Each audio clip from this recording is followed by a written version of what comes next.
Friends, मैं हूं पूजा and स्वागत है आपका हमारे YouTube channel physics with twins में। तो जैसा कि आपको पता है कि मैंने बीएससी सेकेंड सेमेस्टर फिजिक्स को स्टार्ट किया था और फिजिक्स में पार्ट ए बुक जिसका नाम है थर्मल फिजिक्स, उसको क्या कर रहे थे, हम पढ़ रहे थे। यानी कि कौन सी बुक, यही बुक है जिसका नाम है थर्मल फिजिक्स, ये पढ़ रहे थे। और इसमें भी हमने कौन सा पढ़ा था, chapter 1। And what is the name of chapter 1? Kinetic theory of matter, ideal gases. यानी कि बीएससी फर्स्ट सेमेस्टर के फिजिक्स का पार्ट ए बुक जिसका नाम है थर्मल फिजिक्स, उसका चैप्टर 1 हम पढ़ रहे थे। और चैप्टर 1 में हमने बहुत सारे टॉपिक कवर कर लिए थे। आई थिंक हमने 10 लेक्चर ले लिया और आज का हमारा जो 11th लेक्चर है, उसी क्रम में आज का हमारा टॉपिक क्या है, काइनेटिक इंटरप्रिटेशन ऑफ टेम्परेचर। यानी कि कहने का यही मतलब है कि अगर किसी बॉडी या किसी कंटेनर में, इस टॉपिक का मैं मतलब समझा दे रही हूँ पहले आपको, कि अगर मान लीजिए किसी भी कंटेनर, मान लीजिए ये कोई एक कंटेनर है, ठीक है। इस कंटेनर में हमने एक कोई गैस डाल दी है, ठीक है। मान लीजिए इसमें कोई भी गैस है, आप कोई भी गैस कंसीडर कर सकते हैं। मान लीजिए एक ये कंटेनर है, इसमें हमने एक गैस डाल दी है जो कि 1 मोल है, ठीक है, 1 मोल गैस है। तो हमने इसके just previous lecture, I think मैंने सेकेंड लेक्चर में आपको बताया था कि अगर किसी कंटेनर में हम किसी गैस को डालते हैं तो उस गैस के द्वारा इसके सराउंडिंग, यानी कि इस कंटेनर के वॉल्स पे कितना प्रेशर लगता था। कुछ प्रेशर तो जरूर लगेगा। अगर आप किसी कंटेनर में किसी गैस को डालेंगे तो वो गैस के मॉलिक्यूल्स कंटेनर की वॉल्स पे कुछ प्रेशर लगाएंगे, और उसको हमने प्रीवियस लेक्चर में फाइंड किया था। और प्रेशर क्या निकाला था, प्रेशर निकाला था P = 1/3 रो एंड ये क्या था, V²। ये क्या था, रो है हमारा डेंसिटी, और डेंसिटी क्या होता है, मास अपान वॉल्यूम, ठीक है। यानी कि द्रव्यमान अपान कह सकते हैं कि वॉल्यूम की क्या हिंदी होती है, वॉल्यूम आयतन, हाँ आयतन। और V क्या था, ये क्या था, हमारा एवरेज वेलोसिटी था, ठीक है।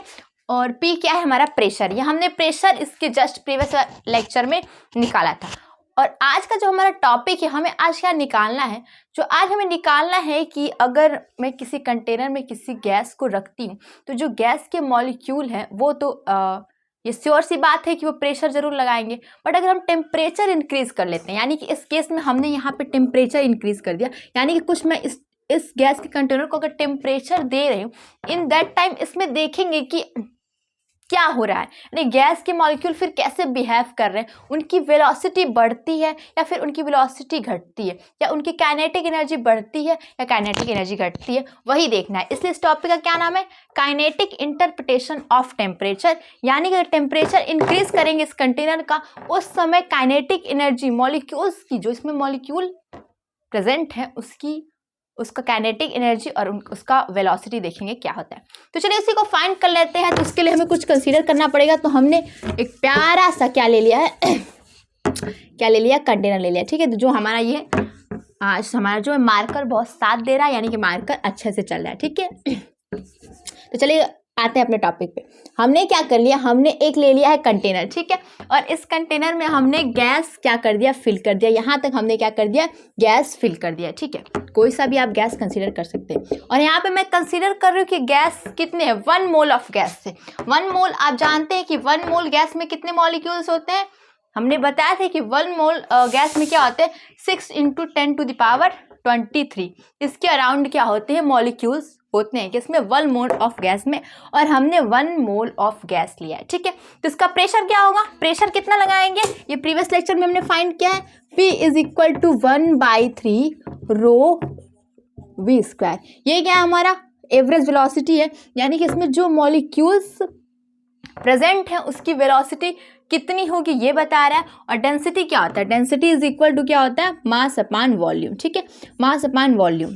तो आप इसकी जगह लिख सकते हैं P = 1/3, और डेंसिटी को अगर मास अपान वॉल्यूम के रूप में लिखना रहेगा तो मास कैपिटल M से लिख दिए, और हमने जो वॉल्यूम मान लिया है कैपिटल V मान लिया, और वेलोसिटी क्या है हमारा, स्मॉल v है, ठीक है। तो मास यहाँ पे क्या है, m है। अब इस m को आप ऐसे भी लिख सकते हैं, मास ये टोटल गैस का मास है, ये क्या है, ये जो मास है इस पूरे टोटल गैस का मास है। तो इसको आप ऐसे भी लिख सकते हैं, m स्मॉल m इंटू क्या लिख सकते हैं, n।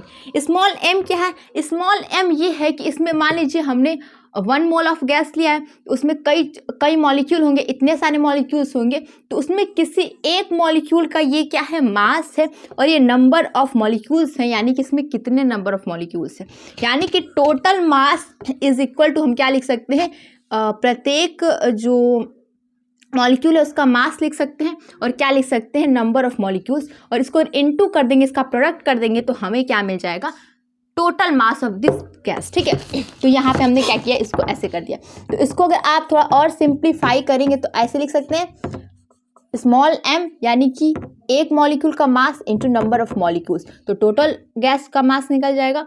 और यहाँ वॉल्यूम को यहाँ पे कैपिटल है, ठीक है, कैपिटल v लिख दीजिए, और जो एवरेज वेलोसिटी क्या है, ये v² रहने दीजिए। ये है हमारा प्रेशर। ठीक है, इसको और थोड़ा सॉल्व करें तो आप ऐसे लिख सकते हैं, PV is equal to 1/3 m.n v²। हमने क्या किया, इस v को क्या कर लिया, इस साइड कर लिया, और जब यहाँ जाएगा तो ये इनटू हो जाएगा।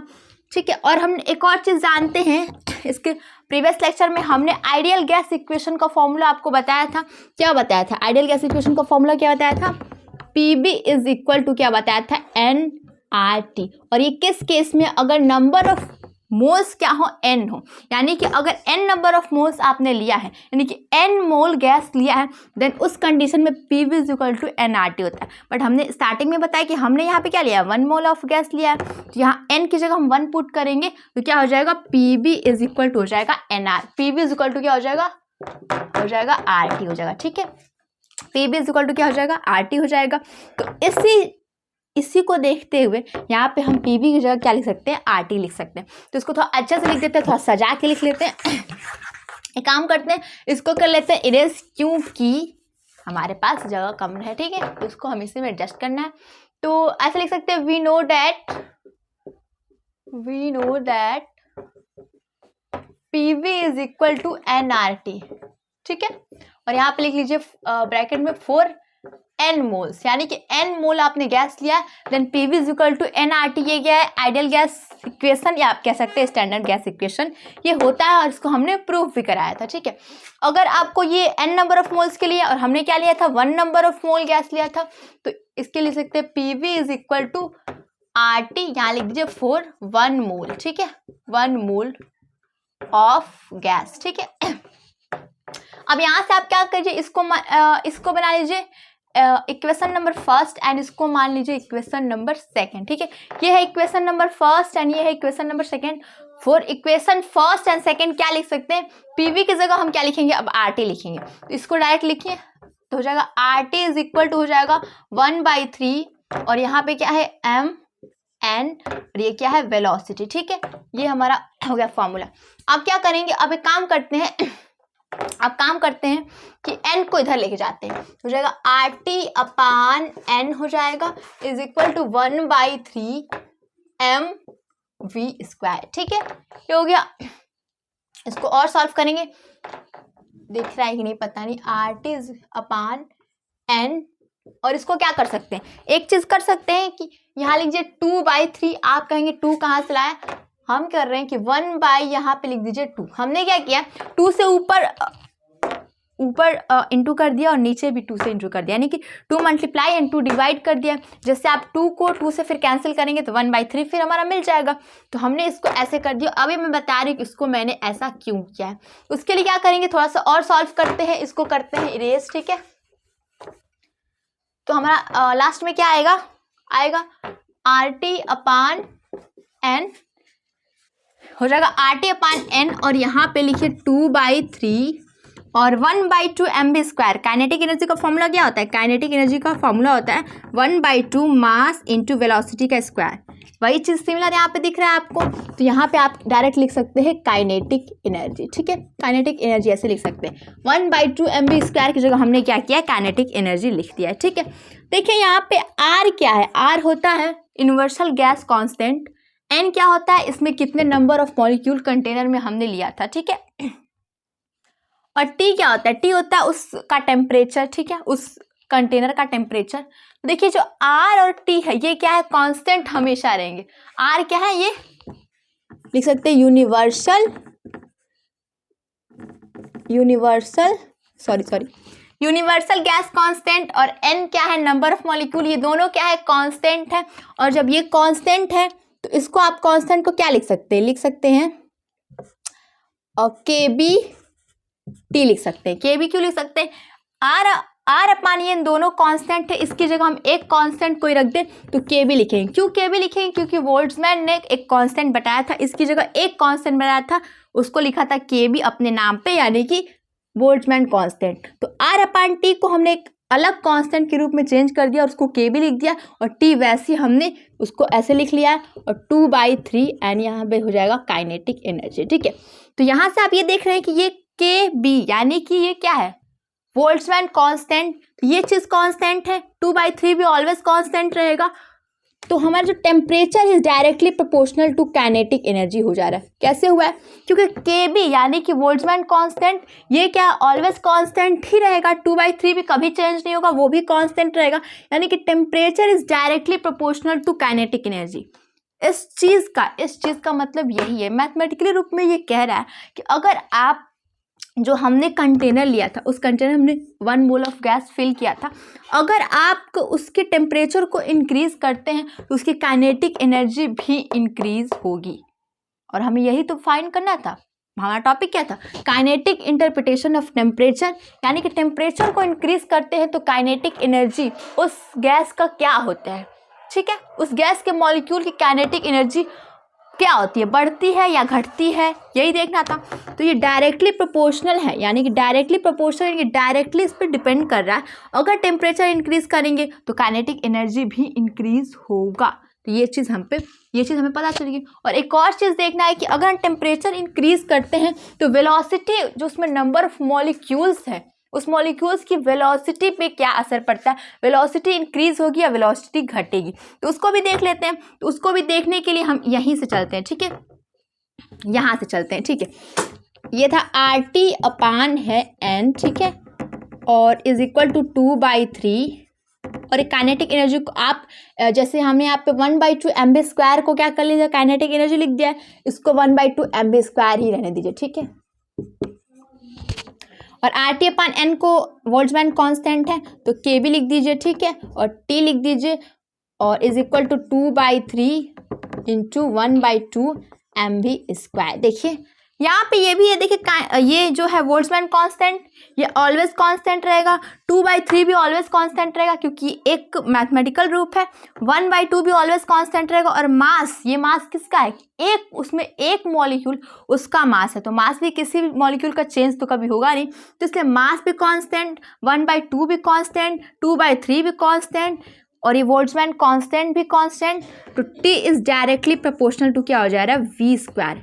यानी कि अगर टेम्परेचर इंक्रीज करते हैं, दिख रहा है कि नहीं, टेम्परेचर अगर इंक्रीज करते हैं तो वेलोसिटी भी क्या, उस मॉलिक्यूल्स की वेलोसिटी भी क्या हो जा रही है, इंक्रीज हो जा। यानी कि इस मैथमेटिकल इस फॉर्मूले से क्या प्रूफ हो रहा है, ये प्रूफ हो रहा है कि अगर हमने एक कंटेनर में कोई गैस फिल किया है, ठीक है, तो वो गैस कुछ श्योर सी बात है कि प्रेशर लगाएंगे सराउंडिंग पे, यानी कि कंटेनर की वॉल्स पे कुछ प्रेशर लगाएंगे।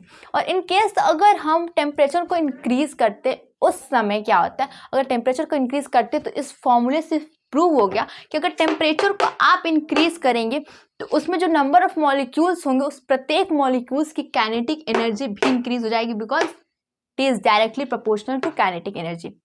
यानी इसके डायरेक्टली प्रोपोर्शनल है, यानी कि इस पर डायरेक्टली डिपेंड करता है, और T बढ़ेगा, टेम्परेचर बढ़ेगा तो काइनेटिक एनर्जी बढ़ेगी। और यहाँ इस फॉर्मूले से क्या प्रूफ हो रहा है कि अगर टेम्परेचर इंक्रीज कर रहे हैं तो उसमें जो नंबर ऑफ मॉलिक्यूल्स हैं, तो उस मॉलिक्यूल्स की जो वेलोसिटी है वो भी इंक्रीज हो जाएगी। अब वैसे भी आप खुद से थिंक भी कर सकते हैं कि मान लीजिए आपने एक कंटेनर लिया, उस कंटेनर में आपने गैस फिल कर दिया, ठीक है, और वो गैस फिल कर दिया तो सराउंडिंग पे वो कुछ प्रेशर तो ज़रूर लगाएंगे, ठीक है, प्रेशर लगा रहे हैं, आपने क्या किया, टेम्परेचर को किया है इंक्रीज। जब टेम्परेचर इंक्रीज करेंगे तो क्या होगा कि उनमें कोलिजन और बढ़ जाएगा, वो और ज़्यादा टकराएंगे, और जब ज़्यादा टकराएंगे तो आप जानते हैं क्योंकि वेलोसिटी श्योर सी बात है कि जब आप ज़्यादा टकराएगा तो उसकी वेलोसिटी श्योर सी बात है कि इंक्रीज होगा ही होगा। यानी कि पूरा कंक्लूजन यही हुआ कि अगर आप टेम्परेचर इंक्रीज करते हैं तो वेलोसिटी भी क्या हो जाता है, बढ़ जाता है। यानी कि आप अगर उस कंटेनर को हीट देंगे तो वेलोसिटी जो उसमें नंबर ऑफ मॉलिक्यूल्स है उसकी बढ़ जाएगी और उसका काइनेटिक एनर्जी भी बढ़ जाएगा। ठीक है, तो यही आज का हमारा टॉपिक था और आज हमने इसको प्रूफ कर दिया कि T is directly proportional to kinetic energy and T is directly proportional to velocity. तो होप आपको वीडियो अच्छी लगी होगी। वीडियो अच्छी लगी और वीडियो समझ में आया तो वीडियो को लाइक कीजिए, चैनल को सब्सक्राइब कीजिए, शेयर कीजिए और खुश रहिए। और कमेंट करना बिल्कुल मत भूलिए, बिकॉज आप कमेंट करते हैं तो हमें मोटिवेशन मिलता है कि हम आपके लिए और बेहतर से बेहतर कर सकें। तो थैंक यू, मिलेंगे नेक्स्ट वीडियो, तब तक के लिए खुश रहिए, अपनी मम्मी पापा को खुश करिए और आप भी खुश रहिए। बाय, मिलेंगे नेक्स्ट वीडियो में।